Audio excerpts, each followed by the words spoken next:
ఇటువంటి విజువల్స్ ఇటువంటి sympathising videos currently Pakistani ప్రభుత్వం కానివ్వండి మీడియా కానివ్వండి చేసే ప్రయత్నం చేస్తోంది.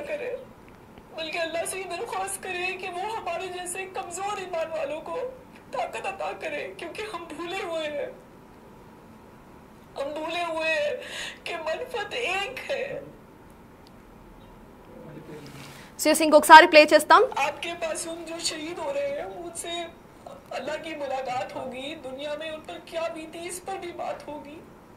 खुदारा अपने मासूमों को तलकीन कीजिएगा कि वो अल्लाह से हमारी शिकायत ना करे, बल्कि अल्लाह से दरख्वास्त करे कि वो हमारे जैसे कमजोर ईमान वालों को ताकत अता करे, क्योंकि हम भूले हुए हैं कि मनफत एक है. చూసారు కదా, ఇటువంటి సింపథైజింగ్ వీడియోస్ రిలీజ్ చేస్తోంది పాకిస్తానీ గవర్నమెంట్ అండ్ మీడియా. ఇందాక ఆవిడ మాట్లాడుతూ ఏడ్చే ప్రయత్నం చేస్తూ కూడా ఆవిడ చెప్తుంది ఒకటే, సివిలియన్స్ మీద దాడి జరుగుతోంది, అమాయకులను చంపేస్తున్నారు అంటూ కూడా పాకిస్తాన్ ఒక సింపతిని కలెక్ట్ చేసే ప్రయత్నం అయితే చేస్తోంది. మొసలి కన్నీరు కారుస్తోంది. ముందు నుండే ఇండియన్ గవర్నమెంట్ క్లియర్గా వ్యాఖ్యానిస్తూ వస్తోంది, టెర్రరిస్టులను మీరు కంట్రోల్ చేయండి, టెర్రరిస్ట్ అటాక్స్ను కంట్రోల్ చేయండి అంటూ. ఆ సందర్భంలో పాకిస్తానీ గవర్నమెంట్ ఎటువంటి యాక్షన్ తీసుకోకుండా ఇటు యుద్ధానికి మేము సిద్ధం అంటూనే ప్రకటించారు. ఇప్పుడు యుద్ధం జరుగుతున్న ఈ సందర్భంలో సివిలియన్స్ మీద అటాక్ చేస్తున్నారు, అమాయకులు చచ్చిపోతున్నారు అంటూ కూడా పాకిస్తానీ గవర్నమెంట్ మేజర్ కానివ్వండి లేకపోతే ఇటువంటి న్యూస్ ఛానల్స్ కమెంట్ చేయడం విడ్డూరంగా అనిపిస్తోంది. విజువల్స్ లో మనం చూస్తున్నాము, పాకిస్తానీ టెర్రరిస్టులు ఎవరైతే హతమయ్యారో ఆ విజువల్స్ మనం చూస్తున్నాము. మీకు పక్కన కనిపిస్తున్న ఆ visual is just an example. Pakistani terrorist మాత్రమే ఇటు అటాక్ లో భాగంగా చనిపోయారు అనే దానికి ప్రూఫ్ గా ఒక విజువల్ ని మాత్రం మేము చూపిస్తున్నాం, ఒక ఫోటోని. మిగతా పాకిస్తానీ టెర్రరిస్టులు ఎవరైతే ఉన్నారో వాళ్ళందరి ఫోటోస్ కూడా బిగ్ టీవీ కలెక్ట్ చేసిన ఫోటోస్ అన్నింటినీ కూడా స్క్రీన్ మీద ప్లే చేస్తోంది. మొత్తంగా 100 మంది చనిపోయినట్టుగా తెలుస్తోంది. కొంతమంది హాస్పిటల్స్ లో ఉన్నారు. ఇటు లష్కరే తోయిబా చీఫ్ ని కూడా తన ఇంటిని పూర్తిగా ధ్వంసం చేసిన తర్వాత అక్కడ నుండి అంబులెన్స్ వెళ్లిన విజువల్స్ కూడా శాటిలైట్ ఇమేజెస్ లో రికార్డ్ అయ్యాయి. సో మరి లష్కరే తోయిబా చీఫ్ ఇంకా బతికున్నాడా లేదా అనేది కూడా మరి కాసేపట్లో మనకి తెలియబోతోంది. ఇప్పటికే కొంతమంది టెర్రరిస్టులు చనిపోయినట్టుగా, కొన్ని టెర్రరిస్ట్ స్థావరాల మీద అటాక్ జరిగినట్టుగా పాకిస్తానీ ప్రభుత్వం తనకి తాను ఒప్పుకుంది. మరి ఇటువంటి డ్రామాస్ చేయడం పాకిస్తానీ ప్రభుత్వం ఆపుతుందా లేదా అనేది వేచి చూడాలి. అయినా ఇలాంటి మాటలు మాట్లాడుతూనే, ఇటువంటి సెంటిమెంట్స్ క్రియేట్ చేస్తూనే క్లియర్ గా వార్ కి మేము సిద్ధం అంటూ మళ్ళీ ప్రకటిస్తోంది పాకిస్తానీ గవర్నమెంట్. ఇందాక పాకిస్తానీ మేజర్ మాట్లాడుతూ కూడా ఇటు భారతదేశంపై ప్రతీకార చర్య తప్పకుండా ఉంటుంది, దానికి సంబంధించి మేము సన్నద్ధం అవుతున్నాం అంటూ కూడా ఇటు పాకిస్తానీ మేజర్ ప్రకటించే ప్రయత్నం చేశారు. పాకిస్తాన్లో ఇప్పటికే ఎమర్జెన్సీని కూడా ప్రకటించారు. కానీ భారతదేశం మాత్రం కేవలం ఇటు పాకిస్తానీ టెర్రరిస్టుల మీద మాత్రమే అటాక్ చేసింది. పాకిస్తానీ టెర్రరిస్టులు ఎవరైతే ఉన్నారో వాళ్ళ ఇళ్లని ముందుగా శాటిలైట్ ఇమేజెస్ ద్వారా ట్రాక్ చేసి అక్కడ మాత్రమే మిసైల్ డ్రాపింగ్స్ అనేవి జరిగాయి. సో మొత్తానికి ఈ వార్ మీద మీ అభిప్రాయం ఏంటి? ఇటు ఇప్పటి వరకు మీరు చూస్తున్న విజువల్స్ లో పాకిస్తానీ టెర్రరిస్టులు ఎవరైతే హతమయ్యారో వాళ్ళ గురించి మీరేమనుకుంటున్నారు? అండ్ ఇందాక మీరు చూసిన వీడియోకు సంబంధించి ఎక్కడైతే న్యూస్ ప్రెజెంటర్ ఏడుస్తూ సింపతిని క్రియేట్ చేసే ప్రయత్నం చేసిందో తన గురించి మీరేమనుకుంటున్నారు? Do let us know and keep watching Big TV.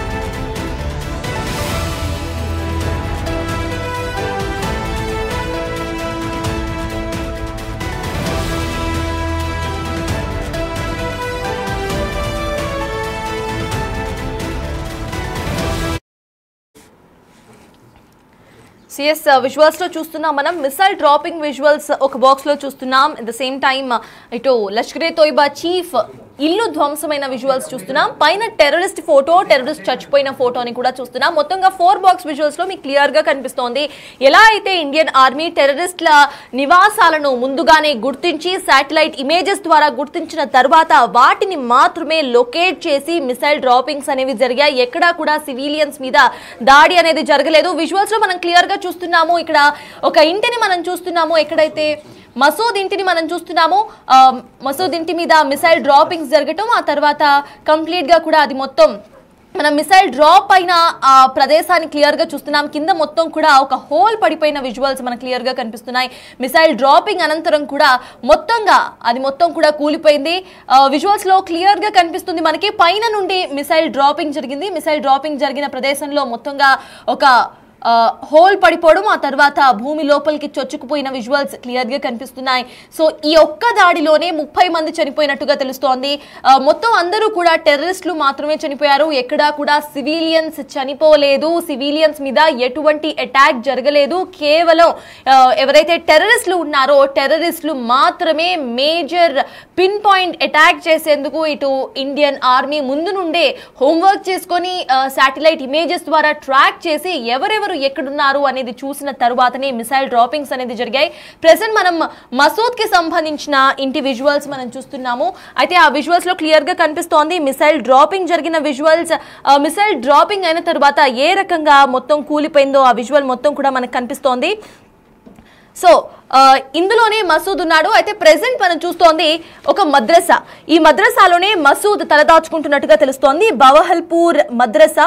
ఇందులో మసూద్ ఉన్నట్టు సమాచారం అందుకున్న అనంతరం కూడా ఇండియన్ ఆర్మీ పక్కా ఇన్ఫర్మేషన్ తరువాత మిసైల్ డ్రాపింగ్ చేశారు. మిసైల్ డ్రాపింగ్ అనంతరం కూడా మద్రసా మొత్తం పగిలిపోయిన విజువల్స్ మనకి కెమెరాలో స్క్రీన్ మీద కనిపిస్తున్నాయి.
ఆపరేషన్ సింధూర్ భారీ సక్సెస్ అయింది. పాకిస్తాన్ లో ఉన్న ఉగ్రవాదుల ఇల్లే టార్గెట్ గా భారత ప్రభుత్వం ఇటు భారత ఆర్మీ ఫోర్సెస్ త్రివిధ దళాలు చేసిన అటాక్ సక్సెస్ఫుల్ అయింది. 90 మంది ఉగ్రవాదులు హతమయ్యారు.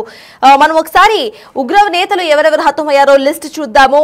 ఇటు ముర్కేడిలోని మర్కజ్ తయాబాపై ఆర్మీ మెరుపు దాడి చేసింది. లష్కరే తోయిబా కీలక నేత ముదాసిర్ తో పాటు హఫీజ్ అబ్దుల్ మాలిక్ మృతి చెందారు. ఆర్మీ దాడుల్లో 100 మంది ఉగ్రవాదులు హతమయ్యారు.